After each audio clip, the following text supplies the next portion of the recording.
Estuvimos juntos 20 años. Siempre pensé que teníamos un matrimonio sólido. Por supuesto, había problemas, pero ¿no los tiene todo el mundo? Recientemente, Mason ha cambiado. Se ha vuelto distante y silencioso.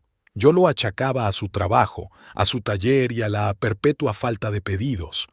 Pero en el fondo, algo me decía que era más que eso. No me gusta compartir cosas personales, pero tengo que contárselo a alguien porque siento que estoy a punto de explotar. Tal vez alguien haya pasado por algo parecido y me diga qué hacer, así que escribo aquí. Me llamo Samantha, tengo 48 años. Llevo 12 años trabajando como dependienta en una tienda de productos químicos para el hogar. No es el trabajo más emocionante del mundo, pero es estable. Al menos lo era antes de la pandemia, pero ahora las cosas van mejorando poco a poco. Mi marido, Mason, tiene un pequeño taller donde fabrica artículos de cuero a medida, carteras, bolsos, cinturones. Cuando nos conocimos, trabajaba para una gran empresa, pero siempre soñó con tener su propio negocio. Hace 15 años apoyé su decisión de dejar el trabajo y abrir un taller. No fue fácil, pero creí en él. Los primeros años fueron buenos. Mason participaba en ferias de artesanía y tenía clientes fijos. Luego vino la competencia con productos baratos de China, luego la crisis, luego la pandemia. Desde hace 3 o 4 años se queja constantemente de la falta de pedidos. Intento apoyarle, pero a veces parece que simplemente ha perdido el entusiasmo por su negocio. Pero en los últimos 6 meses algo ha cambiado. Antes siempre me hablaba de pedidos, me enseñaba bocetos y me aconsejaba sobre diseño. Ahora apenas habla de trabajo, solo dice, todo va bien, o estoy trabajando en algunos pedidos, nada especial. Al principio no le presté mucha atención. Ya había pasado antes por periodos de abstinencia, sobre todo cuando había problemas con el negocio. Sabía que le costaba admitir que su sueño no tenía tanto éxito como esperaba, así que no le presioné. Pero entonces empecé a notar cosas extrañas. Empezó a quedarse en el taller más tiempo de lo habitual. Antes siempre volvía a casa a las 7 de la tarde, o a las 8 como muy tarde si había un encargo urgente. Ahora suele aparecer después de las 9, y a veces incluso más tarde. Cuando le pregunto por qué trabaja hasta tan tarde, me dice que está trabajando en un proyecto complicado. También ha empezado a prestar más atención a su aspecto.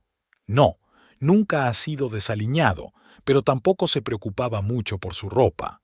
Y de repente empezó a comprarse camisas y vaqueros nuevos. Un abrigo nuevo y caro que no nos podíamos permitir hace un año. Un nuevo corte de pelo. Incluso empezó a ponerse perfume, cosa que nunca había hecho antes. Solo quiero parecer profesional ante mis clientes, me explicó cuando le pregunté por esos cambios. Y yo quería creerle. Quizá tenía clientes importantes y quería causar buena impresión. Pero entonces, ¿por qué no me habló de esos encargos? Luego estaba el incidente con el perfume. Un martes, Mason llegó tarde a casa, sobre las 11:30. Yo ya me había acostado, pero me desperté cuando entró en el dormitorio. Se había duchado y se había tumbado a mi lado, pero yo podía oler el perfume de mujer en su chaqueta, que había colgado en el armario. Un aroma muy específico y dulzón. Pasé la noche en vela pensando en ello. A la mañana siguiente, saqué la chaqueta y volví a olerla. Sí, sin duda era perfume de mujer.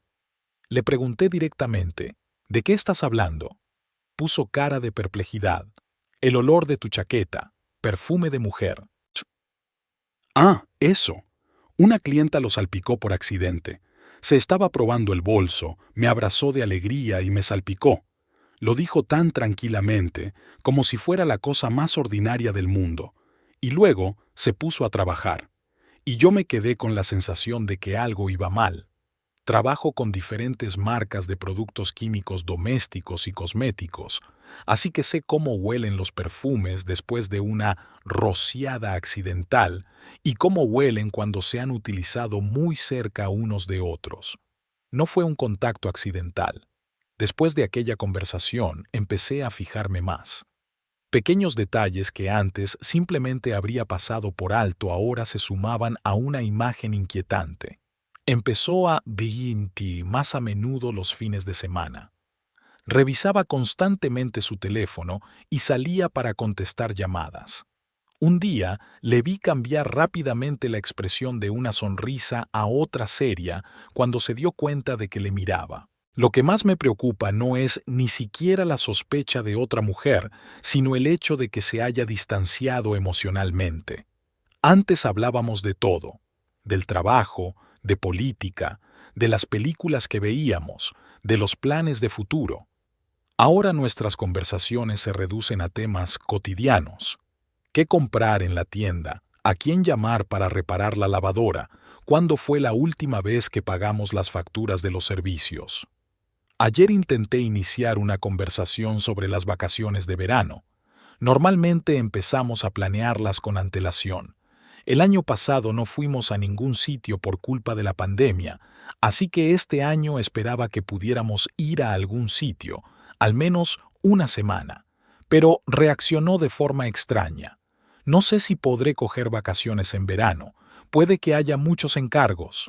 Nunca antes lo habría dicho. El verano no es la estación más activa para su negocio. La mayoría de los pedidos llegan en otoño y antes de Navidad. Nunca ha tenido problema en tomarse 1 o 2 semanas libres en verano. No sé qué le pasa. Quizá esté pasando por la crisis de los 52 años, quizá sienta que la vida le pasa por delante y que sus sueños de tener un negocio de éxito no se han hecho realidad. Tal vez solo se busca a sí mismo, y estos cambios de aspecto y comportamiento son un intento de cambiar algo en su vida.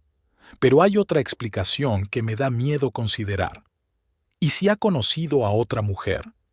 ¿Y si esos retrasos en el trabajo son en realidad encuentros con ella? ¿Y si el olor a perfume, las camisas nuevas, el comportamiento extraño se deben a que me está engañando? A veces cuando cenamos o vemos la tele juntos me sorprendo pensando, él está aquí, pero su mente está en otra parte, con otra persona, y este pensamiento me hace sentir vacía y fría por dentro. No sé qué hacer. ¿Debo culparle directamente? ¿Y si estoy equivocada? ¿Y si es solo mi paranoia? No quiero destruir la confianza que hemos construido durante 20 años. Pero vivir con esta incertidumbre es cada vez más difícil. Para ser sincera, ni siquiera sé qué me da más miedo. Descubrir que me engaña o seguir viviendo en la oscuridad, con esta sensación constante de ansiedad. Hoy, mientras estaba en el trabajo, casi me decido a mirar su teléfono. Pero no pude. No me parecía bien. Siempre hemos respetado el espacio personal del otro. ¿Cómo he llegado al punto de pensar en ello? Pasó casi un mes después de aquella conversación sobre el perfume. Nunca me atreví a tener una conversación seria con Mason. Cada vez que reunía fuerzas, algo me detenía. Tal vez el miedo a escuchar la verdad. No lo sabía. Seguimos viviendo nuestras vidas como antes. Desayunábamos juntos, cenábamos, si no se quedaba hasta tarde en el trabajo, y hablábamos de nimiedades cotidianas. Pero el distanciamiento entre nosotros no hacía más que crecer. Tuve una semana dura en el trabajo. Un nuevo proveedor había entregado productos de baja calidad y mis jefes exigieron que solucionáramos el problema rápidamente. Llegué a casa agotada física y mentalmente. Y Mason ni siquiera parecía notar mi estado. Antes siempre sentía cuando me encontraba mal, me preparaba té, me masajeaba los hombros, simplemente escuchaba cómo iba el día. Ahora está físicamente ausente o simplemente se queda sentado, inmerso en su teléfono. Ayer llegué a casa más tarde de lo habitual. Tenía que hacer inventario. Pensé que Mason estaría preocupado, pero cuando entré en el apartamento, le oí hablar con alguien por teléfono. Me quedé helada en el pasillo sin quitarme el abrigo. Sí, todo está bien. No, no sospecha nada. Sí, por supuesto. Nos veremos mañana. Nos vemos. No terminó, porque se fijó en mí. Terminó rápidamente la conversación con alguna frase neutra sobre detalles del pedido. ¿Con quién hablabas?, le pregunté, intentando mantener la normalidad en mi voz.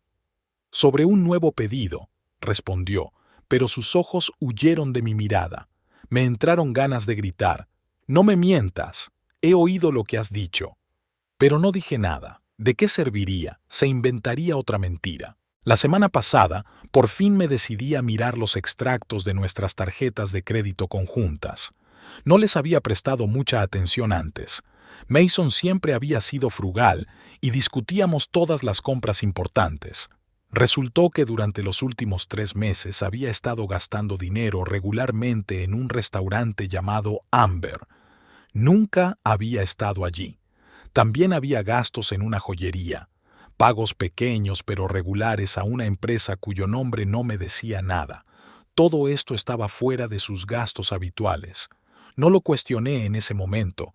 Me limité a añadir todos estos hechos al panorama general, que cada vez era más evidente. Mi marido me engaña. Hoy ha ocurrido algo que ha disipado hasta la última de mis dudas. Ya no podía esconderme de la verdad. Mason se ha quedado dormido en el sofá frente al televisor. Le pasa a menudo. Ve un programa y se queda dormido. Normalmente no le molesto, solo le tapo con una manta. Hoy ha pasado lo mismo. He traído la manta y, cuando me he agachado para taparle, me he dado cuenta de que la pantalla de su teléfono, que estaba en la mesita, estaba encendida. Había un mensaje nuevo. No había pensado leer sus mensajes. De verdad que no. Creo en el espacio personal y nunca había mirado su teléfono. Pero cuando vi el nombre Tina en la pantalla, fue como si algo hiciera clic dentro de mí. Cogí el teléfono en silencio y fui a la cocina. Me temblaban las manos. Me sentía como una ladrona en mi propia casa. Pero tenía que saberlo. El mensaje de Tina era breve. Estoy deseando verte mañana. Me desplacé hasta la parte superior de sus mensajes, y mi corazón se hundió en algún lugar profundo. Hoy has estado increíble. Te he echado de menos. ¿Cuándo se lo vas a decir? ¿Podemos vernos después del trabajo? Eres el mejor. Y entre estos mensajes están las respuestas de Mason, igual de cálidas e íntimas. Le prometió que lo arreglaría todo pronto. Planeaba un viaje de fin de semana. Le escribió cuánto la echaba de menos.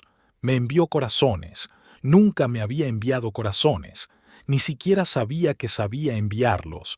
Hojeé la correspondencia y con cada mensaje parecía hundirme más. 20 años de matrimonio y le escribe a otra mujer cosas que no me ha dicho en años. Revisé su correspondencia un poco más. Resultó que Tina trabajaba en una especie de boutique o tienda. Hablaban a menudo de algunos being y viuda, pero sin ningún detalle. Pero una cosa estaba clara. Llevaban saliendo varios meses y no era una simple aventura. No sé cuánto tiempo estuve sentada en la cocina leyendo estos mensajes. En algún momento, la pantalla del teléfono se apagó y no lo desbloqueé. Fue suficiente. Ya había aprendido más de lo que quería. Apagué el teléfono y lo volví a dejar donde estaba. Mason ni siquiera se movió. Luego volví a sentarme en la cocina y me quedé mirando mi taza de té, que hacía tiempo que se había enfriado. ¿Por qué? Después de todo, esta pregunta me rondaba la cabeza una y otra vez. Después de 20 años juntos, después de todas las dificultades que habíamos pasado juntos, después de todo lo que había hecho para apoyarle a él y a sus sueños, ¿qué tiene ella que yo no tenga? Quizás es más joven, más guapa, más interesante, o simplemente nueva. Si simplemente hubiera venido y me hubiera dicho que ya no me amaba, que quería el divorcio, habría sido doloroso, pero honesto. Pero estas mentiras, estos mensajes secretos, este doble juego, me estaba matando por dentro. Me quedé allí sentada durante 1 hora, intentando averiguar qué hacer a continuación. ¿Debía montar un escándalo?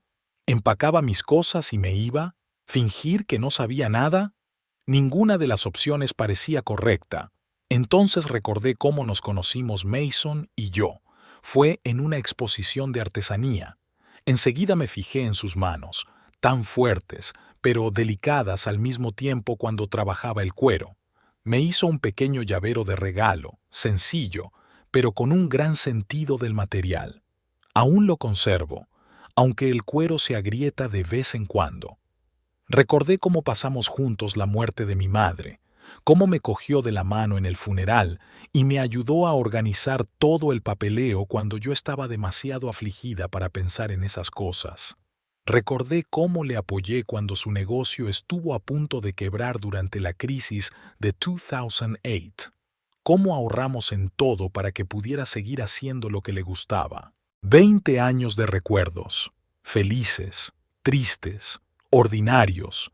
20 años de vida que, como se ha visto, pueden borrarse simplemente con unos cuantos mensajes de otra mujer. No sé qué pasará después, pero sé que no puedo seguir viviendo como antes. Algo tiene que cambiar. O lo hacemos nosotros, o lo hago yo. Pasé la noche en la habitación de invitados. No me atrevía a acostarme a su lado después de lo que había leído. Le dije que no me sentía bien y que no quería molestarle. No insistió. Claro que no insistió. Es por la mañana. Escribo esto mientras Mason se ducha. En una hora se irá a trabajar. De hecho, va a verla, por Tina. Con las mismas promesas, los mismos «te echo de menos». Tengo que decidir qué hacer a continuación. ¿Preguntarle directamente? ¿Empezar a reunir pruebas? ¿Debería contactar con un abogado? No lo sé. Solo sé que no puedo seguir viviendo en esta mentira. ¿Por qué la persona con la que he vivido tantos años de repente se convierte en un extraño? Ya no reconozco a Mason. El Mason que conocí, el que era abierto, honesto, cariñoso, fue reemplazado por otra persona, mentiroso, reservado, indiferente a mis sentimientos. Lo peor es que estoy empezando a dudar de todo. ¿Era nuestro matrimonio tan feliz como yo creía? ¿De verdad me ha querido durante 20 años? ¿O tal vez esta no fue su primera traición? Quizás hubo otras de las que no me enteré. Quería saberlo todo. ¿Quién es esta Tina? ¿Por qué mi marido, al que yo había apoyado durante tantos años, la eligió a ella? Durante una semana después de leer el mensaje, apenas dormí. Durante el día trabajaba con el piloto automático y por la noche fingía que todo era normal. Mason no parecía notar nada. O no le importaba. No sé qué es peor. Al principio pensé en preguntarle directamente, pero luego decidí averiguar más antes de hacer nada, porque si le preguntaba, empezaría a mentir o a zafarse. Y yo quiero saber la verdad, toda la verdad. Así que empecé a tener más cuidado. Anoté cuándo viene y cuándo se va, qué excusas utiliza. Escuché sus conversaciones telefónicas cuando pensaba que yo no estaba escuchando. Un martes, Mason dijo que iba a llegar tarde al taller. Un gran pedido, urgente. Últimamente lo decía mucho. Normalmente me limitaba a sentir y decir «Belmnapo», pero esta vez decidí comprobarlo. Esperé a que se fuera y fui yo mismo a su taller. Está en un pequeño centro comercial, en la segunda planta. Conozco el lugar, aunque casi nunca voy. Mason siempre decía que trabajaba mejor cuando no había distracciones, y yo respetaba su espacio. Cuando llegué allí, el estudio estaba oscuro. Estaba completamente negro, sin luz, sin movimiento. Llamé a una tienda cercana que vende hilo. La mujer que trabaja allí conoce a Mason. Ella dijo que no lo había visto en todo el día. Ella dijo que rara vez lo ve últimamente y que solía estar allí casi todos los días. No sabía qué hacer. Me quedé fuera de su taller y miré la puerta cerrada. Me mintió. Otra vez. No está en el trabajo. Entonces, ¿dónde está? Me fui a casa y pasé toda la tarde repasando sus mensajes en mi cabeza. Algo sobre una reunión. ¿Algún proyecto nuevo? Tal vez Tina tenía una dirección. Al día siguiente me tomé el día libre en el trabajo. Dije que no me encontraba bien. Esperé a que Mason se fuera a trabajar y empecé a buscar información sobre Tina. Solo sabía su nombre. Mason nunca la mencionó, nunca habló de nuevos amigos. Siempre se refería a ella como Bee o Biwio, nunca por su nombre. Busqué entre sus cosas para ver si había una tarjeta de visita o una nota. No había nada. Entonces recordé los extractos de su tarjeta de crédito. Había un restaurante, Amber. Quizás había quedado con ella allí. Era un pequeño restaurante en el centro de la ciudad, bastante caro, a juzgar por el menú en la entrada. Nunca había estado allí, y Mason y yo no vamos a restaurantes muy a menudo, y menos tan caros. No sabía qué decir. No podía entrar y preguntar si mi marido había venido con otra mujer. Así que me senté en un café enfrente y me quedé esperando. Casi todo el día. Me sentía como una completa tonta, pero no sabía qué más hacer. Y al tercer día de mi vigilancia, por fin lo vi. Estaba entrando en una boutique, no en Amber, sino en una tienda de ropa de moda situada 2 casas más abajo del restaurante. Esperé unos 15 minutos y entré también. Era una boutique de ropa de mujer muy cara. Cuando entré, los vi inmediatamente. Mason estaba de pie cerca del probador sujetando un vestido y hablando con una joven. Probablemente era 15 años más joven que yo. Delgada, con el pelo largo y oscuro, bien vestida. Se reían de algo y Mason la miraba de una manera como solía mirarme a mí. Supe que era ella, Tina. Me fui rápidamente antes de que se dieran cuenta de mi presencia. Entré en el coche y no pude arrancar el motor durante mucho tiempo, me temblaban las manos. Ahora tenía una cara, una voz, una risa. Era real, no solo un nombre en el teléfono. Al día siguiente fui de nuevo a esa boutique, pero esta vez estaba solo. Entré como si quisiera comprar algo. Tina estaba allí. Resultó que trabajaba allí, una asesora o una encargada, no estoy segura. Era simpática y se ofreció a ayudarme. Me enseñó algunas cosas, me aconsejó qué combinar con qué. Compré una blusa que ni siquiera me gustaba, solo para hablar más tiempo con ella. No sabía quién era yo. Para ella, solo era una clienta, otra mujer de mediana edad que quería renovar su armario. Mientras revisaba mi compra, vi un cartel en el mostrador. Próxima apertura de la nueva boutique Style by Tina en Maple Street. Y ahí estaba su foto, y la fecha de apertura era dentro de 3 semanas. Entonces lo entendí. Estaba abriendo su propia tienda, su propio negocio, y de repente todas esas conversaciones sobre Bessie y Bashe se aclararon. Empecé a ir a esa boutique casi todos los días. Compraba pequeñas cosas, hablaba con Tina.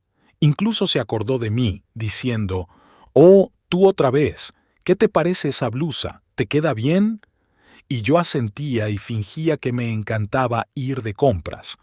Poco a poco fui aprendiendo más cosas. Por ejemplo, que Style by Tina no sería solo una tienda de ropa, sino una boutique conceptual con elementos hechos a mano.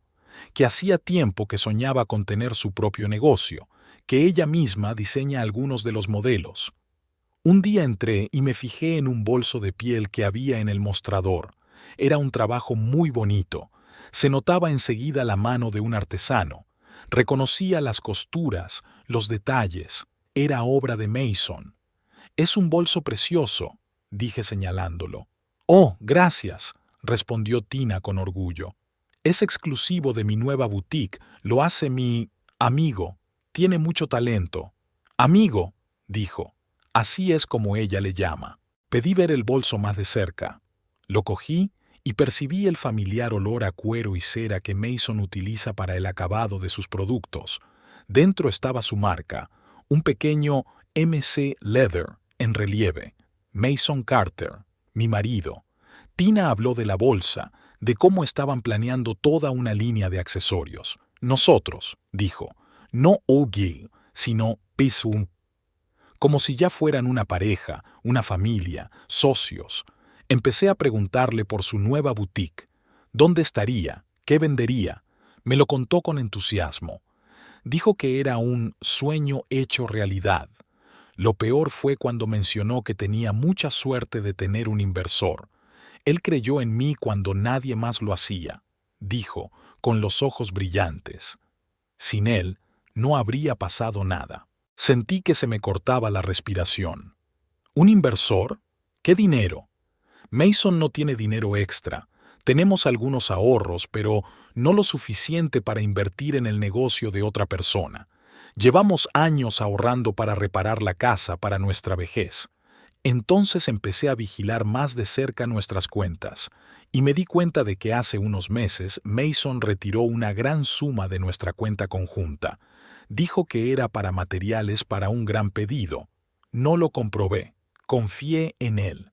También noté pagos regulares a esa extraña compañía en mis estados de cuenta. Busqué el nombre en Google y resultó ser una agencia que ayuda con los arrendamientos de locales comerciales. Maple Street, donde estaría su boutique. Estaba pagando el alquiler de su negocio. La siguiente vez que fui a la boutique vi a Mason allí. Él no me notó. Me fui rápidamente, pero logré verlo abrazando a Tina, mostrándole algo con entusiasmo. Y a su lado había un bolso nuevo, sin duda obra suya. Todas las piezas encajaron. No solo me estaba engañando con esta mujer, estaba invirtiendo nuestro dinero común en su negocio, dinero que habíamos ganado juntos, que habíamos estado ahorrando durante años. Nuestro futuro. No podía creerlo. No me dijo nada.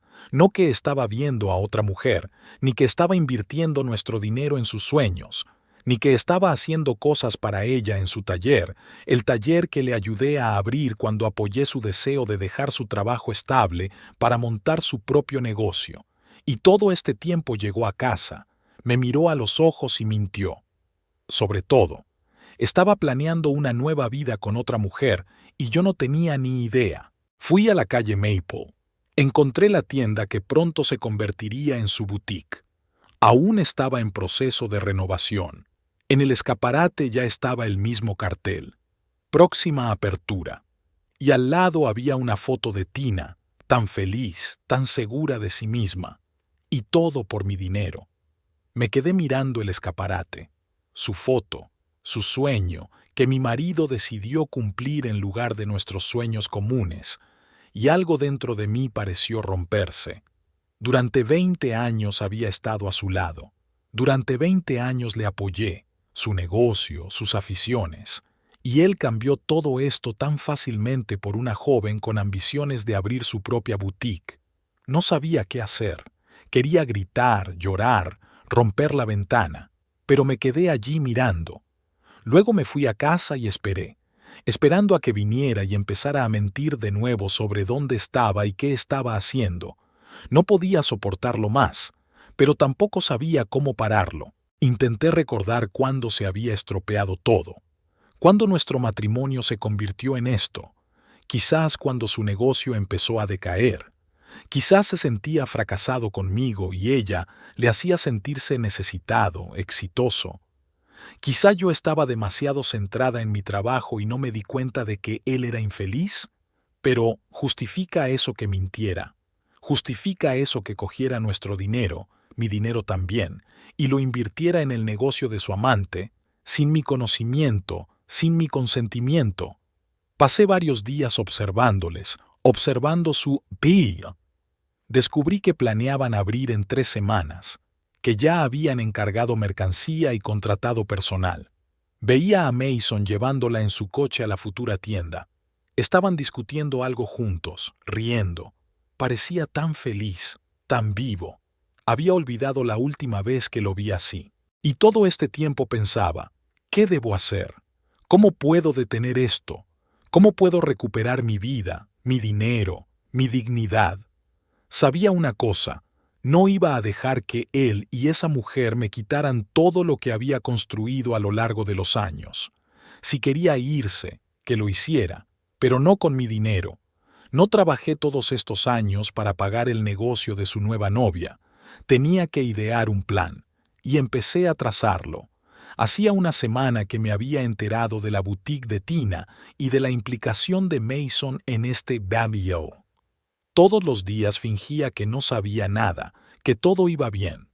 Preparaba el desayuno, preguntaba cómo había ido el día y hablaba de trabajo, pero todo bullía en mi interior. Durante esta semana reuní más información.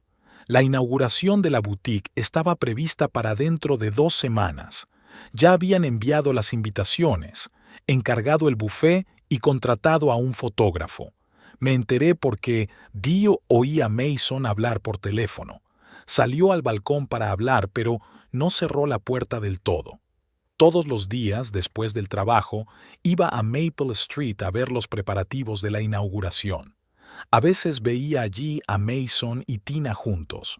Una vez, incluso les seguí hasta un restaurante donde estaban cenando. Me senté en el rincón más alejado, donde podía verlos, pero ellos a mí no. Los vi reírse, él tocándole la mano a ella echándose el pelo hacia atrás juguetonamente, y me pregunté cuántas veces me había dicho que trabajaba hasta tarde y estaba con ella en sitios como este. Para distraerme de pensamientos pesados, presté más atención al trabajo.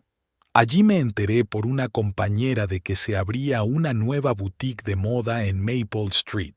Incluso me enseñó una invitación a la inauguración que, de alguna manera, había recibido. Bonita cartulina brillante, diseño de moda y la firma. Tina Morris le invita a la inauguración. Así aprendí su nombre. Esa misma noche, cuando Mason volvía a trabajar hasta tarde, me metí en el ordenador y encontré a Tina Morris en las redes sociales. 33 años, 15 menos que yo, licenciada por la Escuela Superior de Diseño, había trabajado hasta hacía poco como gerente en la boutique donde la había visto por primera vez. Sus mensajes hacían referencia a un nuevo capítulo en su vida, un sueño hecho realidad y una persona importante que creyó en mí. Y ni una sola foto con Mason, al menos no de dominio público. También me enteré de que Tina alquila un apartamento en un nuevo complejo residencial no muy lejos de su futura tienda. Al parecer, allí es donde se reúnen cuando llega tarde. Al día siguiente, me tomé el día libre en el trabajo y fui a Maple Street antes de lo habitual. Me senté en el coche, observando la boutique. Hacia el mediodía, veo que se detiene un camión con el nombre de un conocido proveedor de moda. Están descargando cajas y llevándolas al interior. Tina está de pie con una tableta, marcando algo, supervisando el proceso. Media hora más tarde, llegó Mason.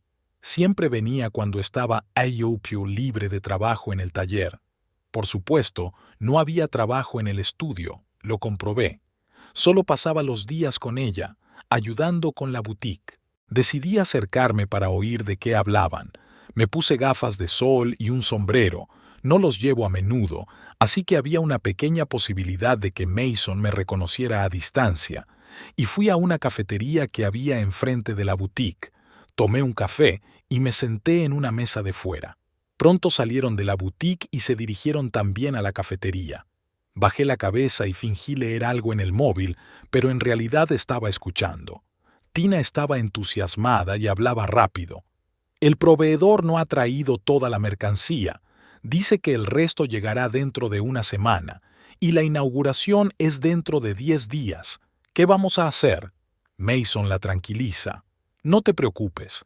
Puedes contactar con otro proveedor, conozco algunos contactos, o podemos estirar un poco lo que tenemos en la tienda. Pero quería que todo estuviera perfecto para la inauguración. Y lo estará, te lo prometo. Hablaron de otras cosas, el diseño del escaparate, las invitaciones, algunos detalles de la inauguración. Bebí mi café a pequeños sorbos para quedarme allí más tiempo. Y entonces oí algo que casi me ahoga. Tina dijo, si todo va según lo previsto, promocionaremos mi tienda y por fin podrás dejarlo. La voz de Mason era tan baja que apenas podía oírle. Sí, estoy deseando que llegue ese momento. Estoy cansado de mentir todos los días. Solo un poco más. Le tocó el brazo. Pronto podremos estar juntos abiertamente. Sentí como si el suelo me hubiera abandonado los pies. Literalmente. Se me cayó la taza del susto y se rompió. Se giraron hacia el ruido pero no me reconocieron, bien por las gafas y el sombrero, bien porque no esperaban verme aquí. Me levanté rápidamente y me fui sin mirar atrás. Caminé, casi corrí, hasta llegar a mi coche.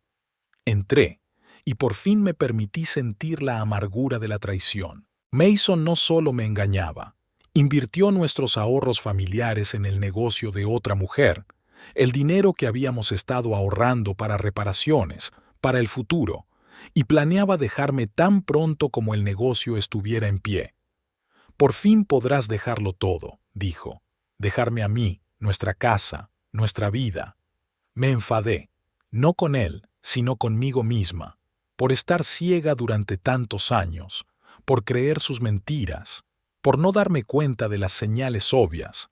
A la mañana siguiente, cuando se marchó, me senté ante el ordenador y volví a comprobar nuestras cuentas con más detalle. Resultó que Mason había retirado una cantidad importante de nuestro depósito conjunto hacía 3 meses. Dijo que era para materiales y nuevos equipos para el taller. Le creí y ni siquiera pedí ver los recibos o facturas. También encontré varios pagos a Tina Morris Boutique EELC, pequeñas cantidades pero regulares. Era una cuenta comercial ya abierta, así que ella ya había registrado la empresa, y Mason estaba transfiriendo dinero allí desde nuestra cuenta familiar. Seguí indagando. Encontré pagos por el alquiler del local en la calle Maple, para renovaciones, para equipamiento, todo a nombre de su empresa, todo de nuestra cuenta. ¿Cuánto invirtió? Decenas de miles de dólares, probablemente todos nuestros ahorros, el dinero que habíamos estado ahorrando durante años, con el que planeaba hacer reparaciones en la casa, cambiar el coche, quizá ir de vacaciones con las que había soñado tanto tiempo. Lo peor de todo, encontré una carta de nuestro banco aprobando un préstamo a nombre de Mason, un préstamo del que no me había dicho nada. Sacó un préstamo contra nuestra casa, la casa que pagamos durante 20 años, que finalmente pagamos en su totalidad hace solo 2 años. Y ahora, si él no puede pagar este préstamo, podríamos perder nuestra casa. Estaba en estado de shock. No podía creer que se arriesgara tanto, que estaba dispuesto a poner en peligro todo lo que habíamos construido juntos, todo por ella, por su sueño de tener su propia boutique. ¿Qué se supone que debo hacer? ¿Sentarme y esperar hasta que finalmente decida Buds? ¿Debo dejar que utilice mi dinero, mi casa, mi vida para su futuro feliz? Pensé en qué hacer durante mucho tiempo. No quería escándalos, no quería parecer débil, pero tampoco iba a tolerarlo. Si creen que pueden utilizar mi dinero a mis espaldas, les enseñaré lo que ocurre cuando subestiman a una persona. Los primeros días después de oír aquella conversación en la cafetería, estuve sumida en la niebla. Fui a trabajar, preparé la cena, limpié la casa, todo seguía como siempre. Pero sus palabras y sus planes de futuro no dejaban de darme vueltas en la cabeza, sin mí. Y entonces decidí recomponerme, dejar de compadecerme de mí misma. Basta de llorar en la almohada por las noches para que Mason no me oyera. Era hora de actuar. Me di cuenta de que ir a Mason y causar un escándalo sería lo peor que podía hacer. Él lo negaría todo. Diría que yo lo había malinterpretado todo, que solo estaba ayudando a su amiga con su negocio, que el dinero se devolvería con beneficios. Y si le empujas contra la pared, puede levantarse e irse. Y yo me quedaría con deudas, una casa hipotecada y el corazón roto. No. Tienes que actuar de forma más inteligente, fría y calculadora. En cualquier caso, mi experiencia como experto en materias primas me será útil ahora. Empecé a estudiar detenidamente su plan de negocio, el que pude recrear a partir de mis observaciones. Averigüé dónde alquilaban sus locales, con quién cooperaban, sus proveedores y su público objetivo. Lo primero que hice fue ir al ayuntamiento y comprobar los documentos del alquiler del local. Se trata de información pública, así que no hubo problemas. Resultó que el contrato de alquiler estaba firmado a nombre de Tina, pero Mason era el avalista.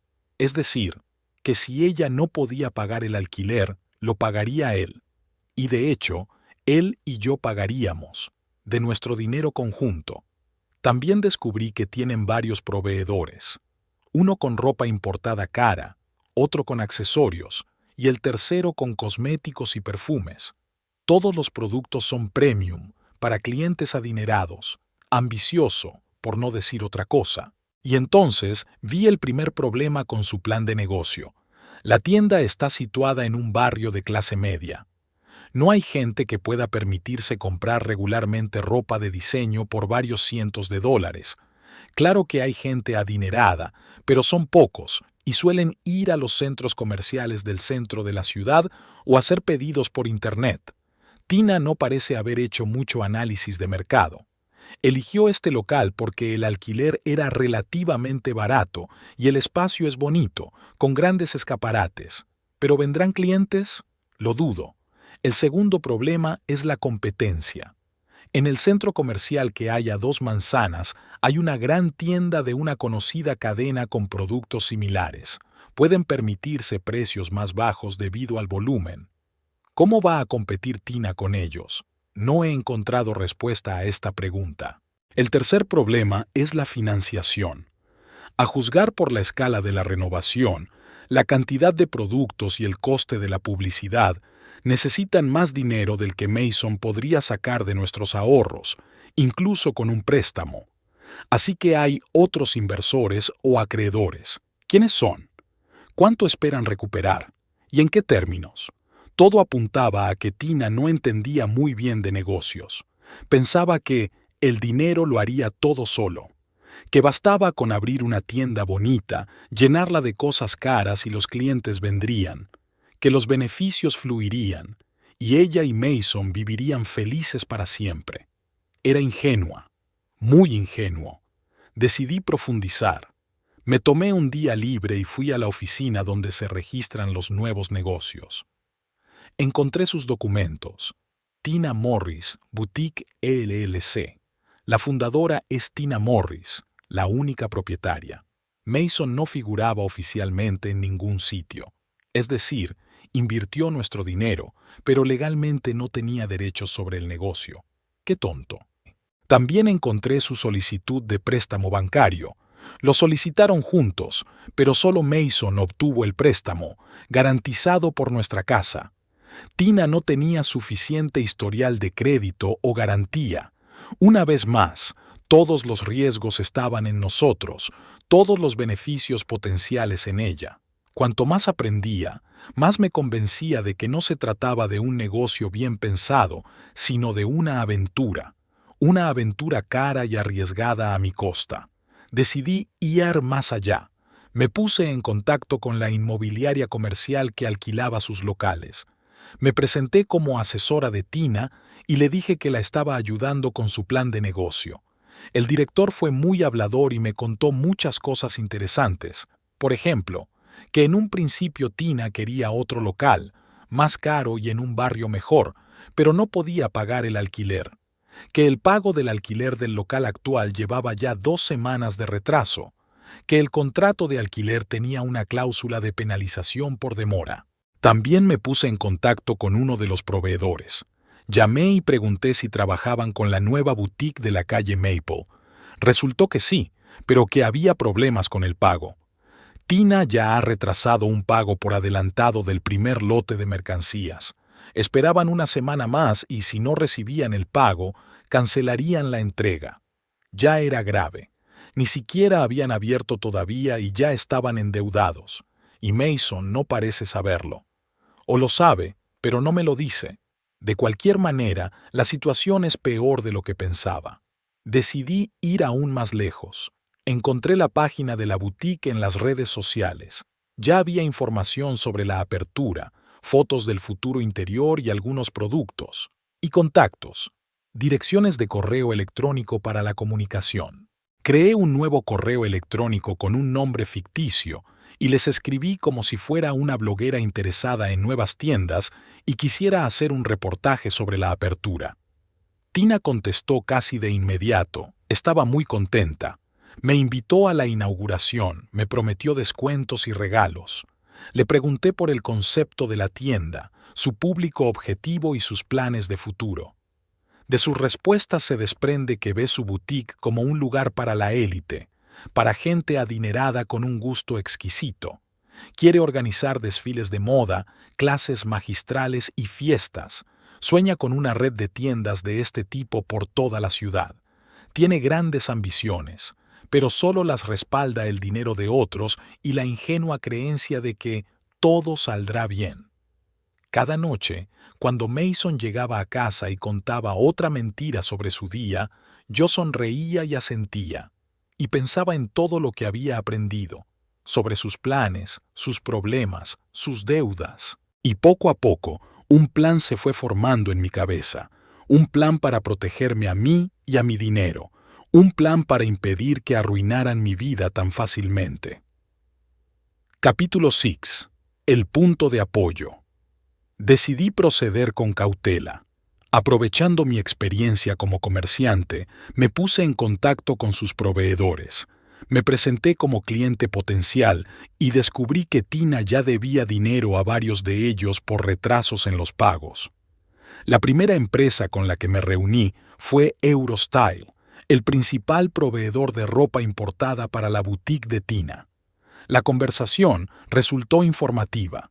Descubrí que Tina solo había pagado el 20% del valor del pedido, aunque el contrato exigía el pago completo hacía 2 semanas. El proveedor incluso tenía previsto retirar la mercancía por incumplimiento de las condiciones de pago. La siguiente fue Luxaccess, una empresa que suministraba accesorios. Resulta que su contrato incluía una cláusula de recompra de la mercancía a precio reducido si el cliente se retrasaba más de un mes en el pago. Ya estaban pensando en aplicar esta cláusula a la boutique de Tina. El tercer proveedor, Glam Beauty, era el más enfadado. Tina les había encargado cosméticos y perfumes por valor de casi $10,000 y solo había pagado 500 como anticipo. Lo más interesante es que, en una conversación conmigo, el gerente mencionó a un director financiero, un hombre que prometió que recibiría el pago, pero nunca cumplió su promesa. Inmediatamente me di cuenta de que ese Bella era Mason. Por lo tanto, no era solo su amante, y no solo un inversor, participaba activamente en el negocio. Tras recabar información sobre los problemas con los proveedores, decidí dar el siguiente paso: hablar con el propietario de su tienda.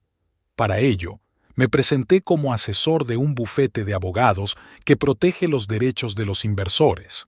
Al principio, el propietario se mostró reacio a revelar detalles, pero cuando le aseguré que nuestro cliente estaba dispuesto a invertir más en la boutique, se mostró más abierto. Resultó que Tina había dejado de pagar 2 mensualidades de alquiler y la deuda con intereses ya superaba los $5,000. Le enviaron una advertencia oficial y le dieron 3 días para saldar la deuda. Le hablé tranquilamente de los problemas para pagar a los proveedores y le expresé mis dudas de que la boutique abriera. Funcionó. El propietario decidió actuar con decisión y empezó a presionar a Tina para que saldara la deuda de inmediato. Los resultados de mis acciones no se hicieron esperar. Esa noche, Mason llegó tarde a casa y estaba claramente de mal humor. Durante la cena, estuvo callado y luego se encerró en su estudio y habló con alguien durante largo rato por teléfono. Oí algunas frases: atrasos en el alquiler, los proveedores amenazan, ¿dónde conseguir dinero? Por la noche bebía whisky, algo que solo hace cuando está muy nervioso. Cuando le pregunté cautelosamente si estaba bien, me dijo que tenía un problema con un cliente pero que lo solucionaría él mismo. A la mañana siguiente comprobé nuestra cuenta bancaria conjunta. Mason había retirado otros $5,000, la cantidad exacta que debía por el alquiler de la boutique. Siguió gastando nuestro dinero en su amante y su negocio en declive. No quería montar un escándalo que pensara que yo no sabía nada. En lugar de eso, decidí aumentar la presión. Utilizando la información que había obtenido de los proveedores y del propietario, me puse en contacto con las asociaciones empresariales locales y difundí suavemente rumores sobre los problemas financieros de la nueva boutique. También envié una carta anónima al periódico local con la información de que la nueva tienda de moda de Maple Street estaba muy endeudada incluso antes de abrir. Insinué que los consumidores debían tener cuidado con los pagos por adelantado y los cheques regalo. Una semana después de mis llamadas a los proveedores y al propietario, Mason empezó a buscar más dinero. Incluso me preguntó si me quedaba algún ahorro porque necesitaba dinero urgentemente para el negocio. Le contesté sinceramente que no tenía nada. El año pasado habíamos gastado lo que nos quedaba de ahorros en reparar el tejado. Parecía confuso y deprimido, y pude sentir cómo el control de la situación pasaba poco a poco a mis manos. Había encontrado mi punto de apoyo, el punto débil de su plan de negocio, y ahora me limitaba a empujar la palanca, sacudiendo su ya tambaleante estructura. La clave era tener cuidado de no dejar que Mason adivinara mi papel en todos estos problemas. Seguí siendo la esposa cariñosa y desprevenida mientras destruía metódicamente sus planes de futuro. A veces me sentía mal por estas acciones, pero entonces recordaba con qué facilidad Mason me engañaba con Tina, cómo gastaba nuestro dinero común en los sueños de ella, cómo planeaba abandonarme, y mi determinación volvía con renovado vigor. Al cabo de unas semanas, todo empezó a desmoronarse. Mis llamadas a los proveedores y al casero dieron resultado. Los problemas económicos de Tina y Mason resultaron ser más graves de lo que yo había imaginado. Eurostyle, una empresa que suministraba ropa importada muy cara, fue la primera en quebrar. Vi a sus trabajadores sacando cajas de la boutique. Tina estaba en la entrada de servicio, discutiendo emocionada con un representante de la empresa, pero él se limitó a señalar unos documentos y a negar con la cabeza. Su rostro expresaba una mezcla de confusión y enfado. A Eurostyle le siguió Glam Beauty. Están especializados en cosméticos y perfumes de lujo. Les llamé al día siguiente, aparentemente interesada en productos para mí. La propia gerente me dijo que se habían llevado todos sus productos por impago y que ya no colaborarían con la boutique de Tina. Poco después, amenazaron a la boutique con desalojarla. Una amiga que trabaja cerca le dijo que el casero había enviado un aviso oficial. Tina debía varios meses de alquiler y la paciencia del casero se estaba agotando. Todos estos problemas no podían sino afectar a Mason. Llegaba a casa abatido, apenas hablaba y dormía mal. Una noche llegó a casa especialmente deprimido, sentado frente al televisor y con la mirada perdida en un punto. Cuando le pregunté si estaba bien, respondió con monosílabos. La apertura de la boutique se posponía constantemente. Al principio, sin explicaciones, luego aparecía un anuncio que decía, por razones técnicas. En las redes sociales, Tina escribió sobre dificultades inesperadas y obstáculos temporales, y prometió anunciar una nueva fecha en un futuro próximo. Pero los comentarios a sus publicaciones eran cada vez menos amistosos y las personas que habían recibido invitaciones expresaban su descontento. Me preocupaba que los ahorros de Mason y míos siguieran esfumándose. Cada vez que comprobaba mi cuenta bancaria, veía nuevas retiradas. Eran 2,000, luego 3, luego 5, otra vez. Estaba poniendo más y más dinero en el barco que se hundía, con la esperanza de salvarlo. Una noche, por casualidad, le oí hablar por teléfono con Tina. Hablaba de la imposibilidad de pedir otro préstamo, de problemas con los proveedores. Entonces oí algo que me sorprendió. Tina parecía estar buscando otros inversores sin decírselo a Mason. A juzgar por su reacción, fue una sorpresa desagradable para él. En los días siguientes, Mason empezó a llegar a casa antes de lo habitual en los últimos meses. A veces notaba restos de pintura de distintos colores en sus manos. Parecía que él y Tina estaban intentando hacer algo por su cuenta para llenar la tienda vacía. Una semana después, me enteré de que el proveedor de accesorios, Lux Access, también había rescindido su contrato y se había llevado su mercancía. Ahora la boutique prácticamente no tenía mercancía, ni dinero, ni perspectivas. Durante uno de mis viajes de Belvoir a Maple Street, me di cuenta de que se estaban llevando muebles y equipos de la boutique. Más tarde, Un amigo me confirmó que el propietario había iniciado un procedimiento de desahucio por impago sistemático. El tono de las publicaciones de la tienda en las redes sociales cambió radicalmente. En lugar de anuncios de colecciones e invitaciones a inauguraciones, aparecieron posts sobre las dificultades de emprender y los retos empresariales inesperados. Parecía que Tina estaba preparando el terreno para explicar su fracaso. Yo lo veía todo con sentimientos encontrados. La traición seguía doliendo, pero era agradable ver cómo se desmoronaba su sueño bimucheo. No porque les deseara el mal, sino porque sentía una cierta restauración de la justicia. Mason ya casi no hablaba de pedidos urgentes o clientes importantes. Sus excusas eran menos convincentes y su mirada más cansada y desesperanzada. Parecía un hombre que lo había perdido todo y no sabía qué hacer a continuación. Una noche, cuando estaba sentado en el sofá mirando la televisión, me di cuenta de que sacaba el móvil y miraba una foto durante un buen rato. No pude distinguir la imagen, pero la expresión de su cara era reveladora, una mezcla de añoranza, decepción y quizá la constatación de un error. Por otra parte, se rumorea que Tina ha empezado a buscar otro B-Mail. Una amiga mía que trabaja en una cafetería al lado de la boutique me contó que vio a Tina almorzando con un hombre respetable vestido con un traje caro. Discutían animadamente y Tina le enseñaba algunos documentos y bocetos. «No envidio a este hombre si decide invertir en su negocio», dijo su amiga.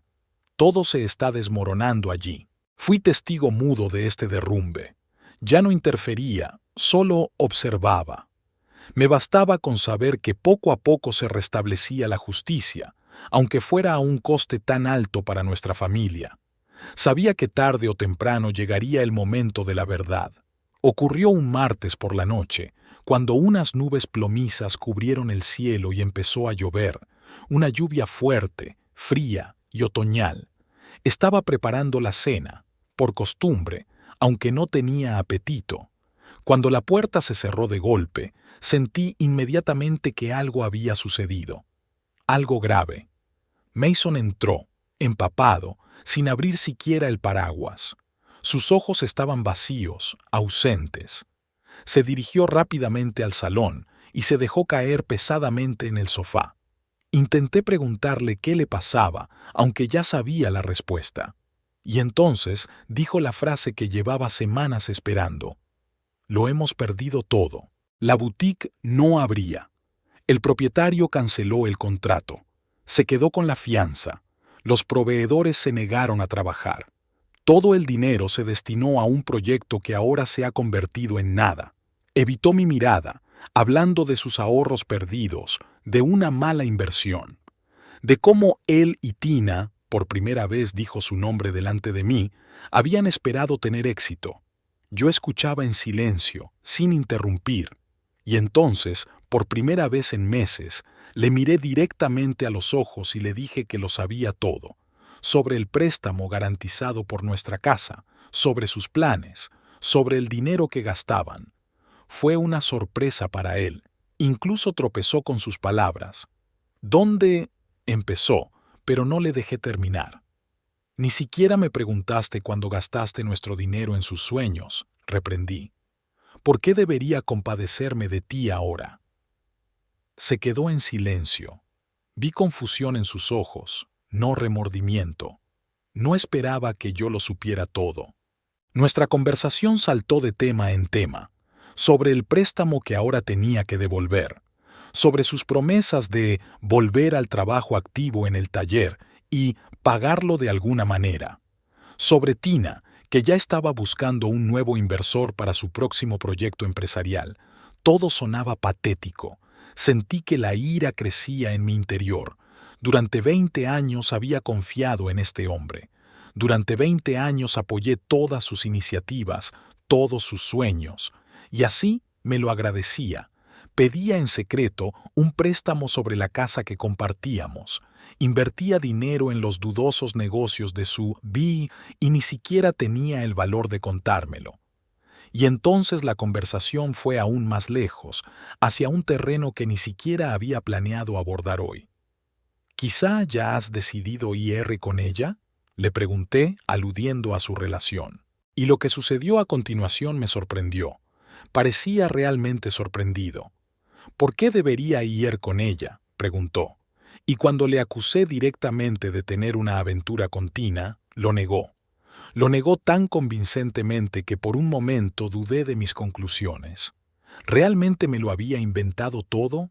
¿Había construido todo un castillo de traición en mi cabeza sobre los cimientos de unas cuantas cositas sospechosas? Pero los había visto juntos. Había oído sus conversaciones. Leí sus mensajes. Tina y yo somos socios y amigos, tal vez, pero nada más, dijo. Y mirándole a los ojos, de repente empecé a dudar de todo lo que tan cuidadosamente había construido en mi cabeza durante los últimos meses. Los corazones en los mensajes. Es su estilo de comunicación. Le habla así a todo el mundo. ¿Regresos tardíos? Quedamos después de su trabajo en la tienda. ¿El olor a perfume? Ella realmente me abrazó cuando encontramos el espacio de la boutique. Para cada acusación que hacía, él tenía una explicación plausible, y esto me desconcertó más que una franca admisión de infidelidad. De repente me di cuenta de que podía haber estado luchando contra molinos de viento todo el tiempo, que el verdadero problema no era la infidelidad romántica, sino la irresponsabilidad financiera. Que Mason no me había traicionado con otra mujer, sino que había traicionado nuestra confianza, nuestro futuro juntos, al correr un riesgo que no tenía derecho a correr solo. Pero él tampoco se veía culpable de esto. «Quería darte una sorpresa», se justificó. «Pensé que te alegrarías cuando funcionara. Quería sorprenderme arriesgando nuestra única base real, ingenuo o irresponsable. No sabía qué era peor, pero una cosa era segura. Necesitaba tiempo para ordenarlo todo, en mis sentimientos, en sus palabras, en lo que realmente pasó entre él y Tina». Se sentó frente a mí, empapado y confundido. No tan confiado como había estado cuando me contó las historias de retrasos en el trabajo. En sus ojos no vi remordimiento, sino confusión. No sabía qué hacer a continuación. No sabía cómo vivir con un préstamo que no tenía nada que pagar, y tal vez no sabía cómo vivir conmigo después de todo lo que había pasado. Lo miré, y vi a un extraño, no el Mason con el que había vivido 20 años, sino alguien a quien no conocía, alguien que era capaz de dilapidar nuestros ahorros comunes, pedir un préstamo contra nuestra casa, y todo ello sin decirme una palabra. Dormí en la habitación de invitados durante 2 semanas.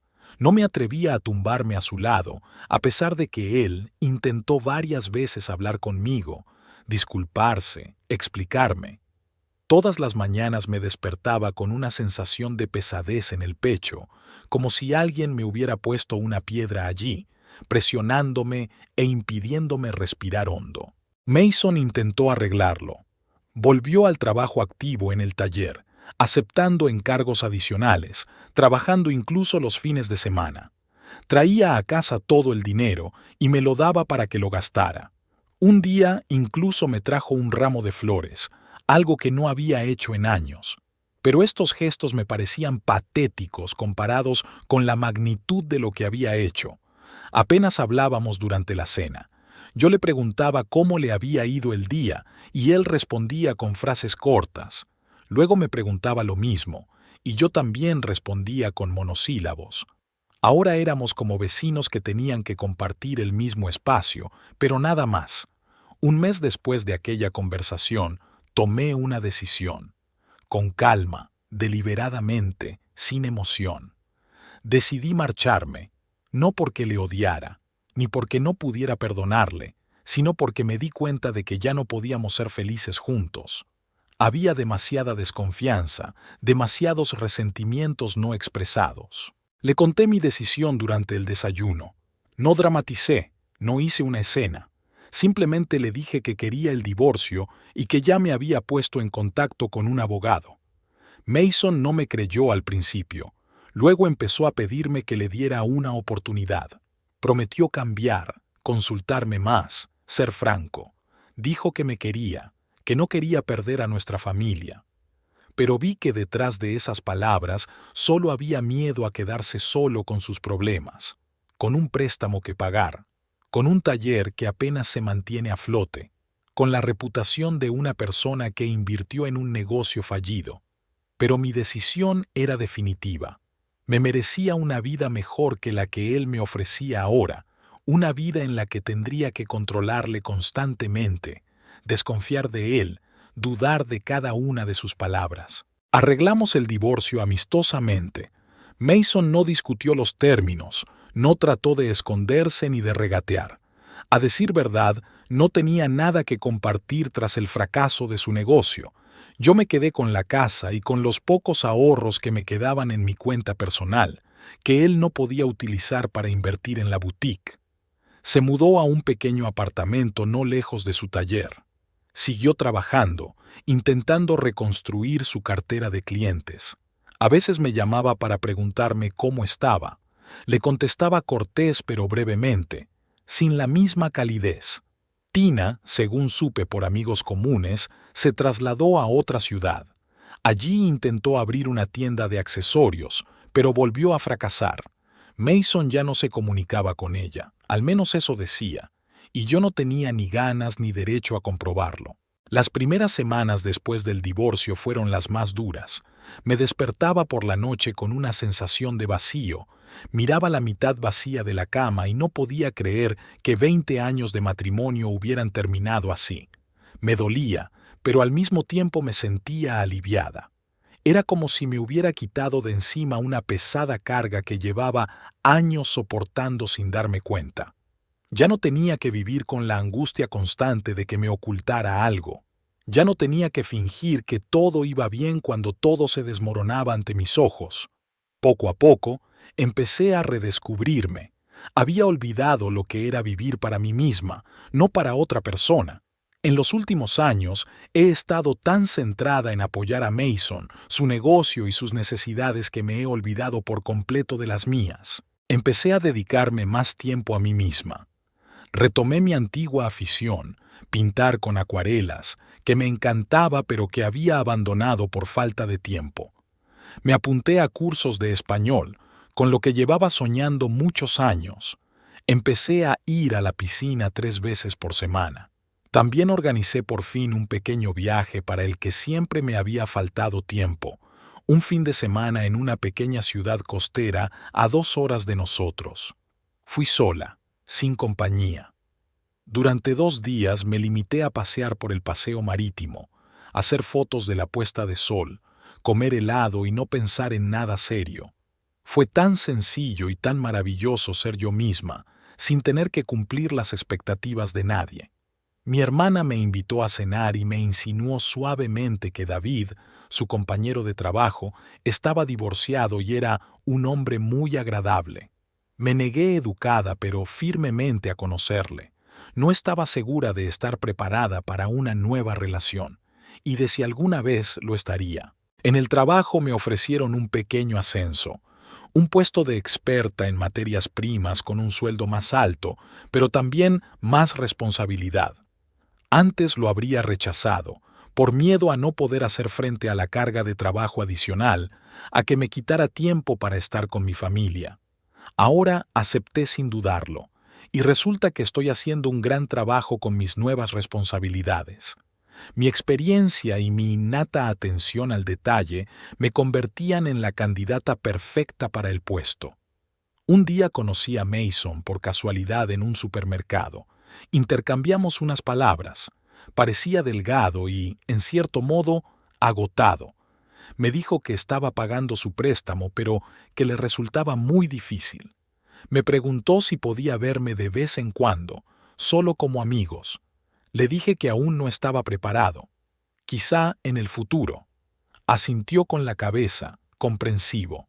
Una mañana me desperté, me acerqué al espejo y de repente me di cuenta de que por primera vez en años no me veía como la mujer de Mason, sino simplemente como Samantha. Una mujer de 48 años, con arrugas alrededor de los ojos, pero con una mirada viva y curiosa. Una mujer que ha sobrevivido a la traición y al divorcio, pero que no se ha roto. Una mujer que solo ahora empieza a comprender realmente quién es y qué quiere de la vida. Y por primera vez en años sentí verdadera libertad. No la libertad ilusoria que da la soledad, sino la libertad interior de ser yo misma, sin necesidad de adaptarme constantemente a otra persona.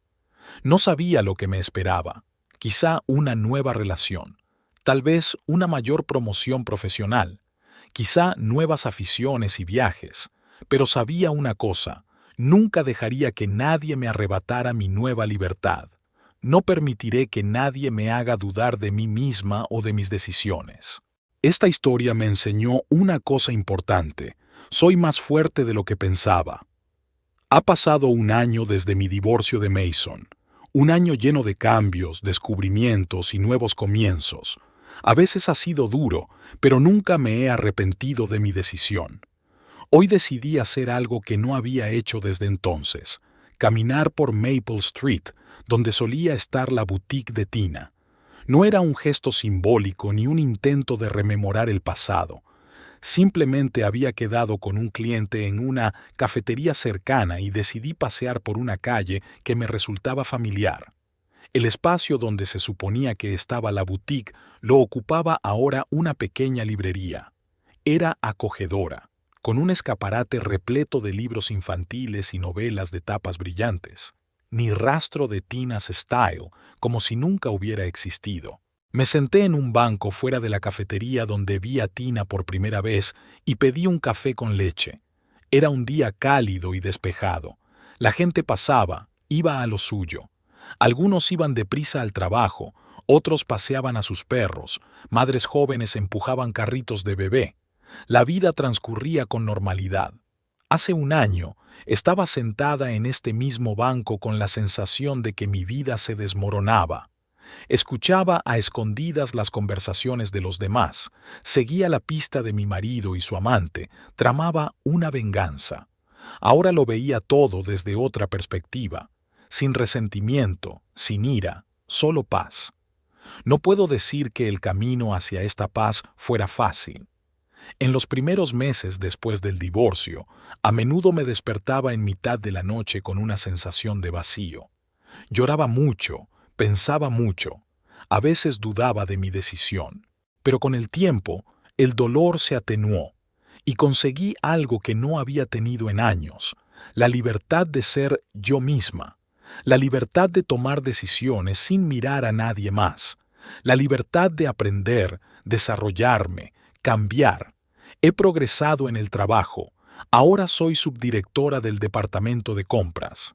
El trabajo es responsable pero interesante, y el sueldo es mucho más alto. Decidí vender la casa. Era demasiado grande para una sola persona y tenía demasiados recuerdos. En su lugar, compré un apartamento pequeño pero acogedor en un barrio nuevo de la ciudad, más cerca del trabajo. En cuanto a Mason, de vez en cuando nos encontramos. Está intentando pagar su préstamo, pero es difícil. El taller apenas se mantiene a flote. Una vez me propuso que nos viéramos, solo para hablar. Acepté. Tomamos café e intercambiamos noticias. Fue normal. No cordial, pero tampoco hostil. Fue como una conversación entre viejos amigos que solían ser cercanos, pero que ahora iban por caminos separados. Me preguntó si me arrepentía del divorcio. Le respondí honestamente que no. Entonces admitió que sí, no por el divorcio en sí, sino por todo lo que condujo a él, sobre la confianza perdida, sobre los riesgos sin sentido, sobre la facilidad con la que puso en peligro todo lo que habíamos construido a lo largo de los años. Fui un tonto, dijo, y por primera vez en mucho tiempo vi sinceridad en sus ojos. No he sabido nada de Tina desde entonces. Se rumorea que se mudó a otra ciudad. Intentó abrir otra boutique allí, pero volvió a fracasar.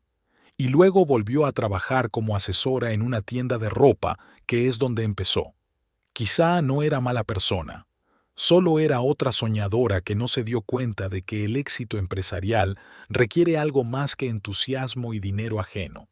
Se necesita realismo, comprensión del mercado, voluntad de fracasar y, lo más importante, experiencia y esfuerzo propios. En cierto modo, le estoy agradecido. Si no fuera por esta historia, quizás seguiría viviendo en mi matrimonio con Mason. Un matrimonio que en realidad se ha convertido en un hábito hace mucho tiempo. Hacía tiempo que había perdido la chispa que una vez nos unió. Necesitaba esta sacudida para darme cuenta de que merezco una vida mejor. Sigo sin querer una nueva relación. O mejor dicho, no las busco activamente. Si ocurren, bien. Si no, he aprendido a ser feliz sola. Ya no necesitaba demostrar nada a Mason o Tina. No gané porque su negocio fracasara. Gané porque ya no era una víctima. Hace poco me uní a un grupo de mujeres que hacen obras de caridad. Recogemos cosas para los necesitados, organizamos varios eventos y ayudamos al refugio local para mujeres que han sufrido abusos. Me da la sensación de estar haciendo algo importante, algo más grande que yo misma. También he empezado a escribir un diario. Escribo mis pensamientos, recuerdos y planes para el futuro. El terapeuta al que acudí durante unos meses después del divorcio me aconsejó que lo hiciera para entender mis propias emociones. Y realmente ayuda. A veces releo mis primeras entradas y me sorprendo de cuánto dolor, resentimiento y confusión había en esas palabras. Cuánto dudaba de mí misma, de mis decisiones. Tenía tanto miedo del futuro, y ahora miro a esta mujer, la yo de hace un año, con comprensión y compasión. Ella no sabía entonces que todo iría bien, que no solo sobreviviría, sino que encontraría una nueva y mejor versión de sí misma. Mi hermana sigue intentando presentarme a hombres muy agradables, pero ya no tanto. Parece que por fin se ha dado cuenta de que no considero que estar soltera sea una tragedia. Al principio, a mis padres les disgustó nuestro divorcio. Al fin y al cabo, llevábamos 20 años casados, estaban acostumbrados a la masonería. Pero ahora ven que soy más feliz, más tranquila, más segura de mí misma. Pareces más joven, dijo mi madre durante nuestro último encuentro, y creo que tiene razón. No por fuera, por supuesto, pero por dentro me siento más joven, con más energía, más abierta a cosas nuevas. A veces me pregunto qué habría pasado si Mason no hubiera traicionado mi confianza. Si no hubiera invertido nuestro dinero en esa boutique, estaríamos juntos ahora, seríamos felices. Y no puedo encontrar una respuesta. Tal vez lo seríamos.